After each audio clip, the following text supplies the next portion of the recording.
Esta es la 17ª edición del Rastrillo Infantil Solidario, una actividad en la que más de 500 chavales y chavalas se juntan aquí para vender sus juguetes con un fin solidario. En este caso, el fin, desde luego, es francamente bonito, es la cuadrilla de los niños. Hoy estos chicos y chicas que están vendiendo sus juguetes van a ayudar a mejorar en la investigación del cáncer infantil, así que hoy los protagonistas son ellos, la cuadrilla de los niños.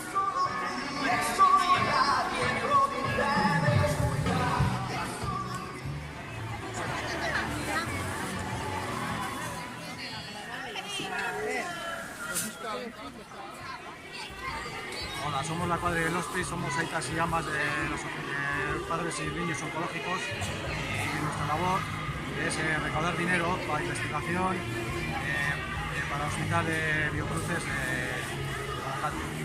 Bueno, el Rastrillo Solidario va a ir recaudado el dinero para paliativos de pediatría de la unidad de Cruces. Y bueno, esperemos que la labor de este día salga bien, adelante y muchas gracias al Ayuntamiento de Barakaldo por haber confiado en nosotros, que sea un buen día para todos.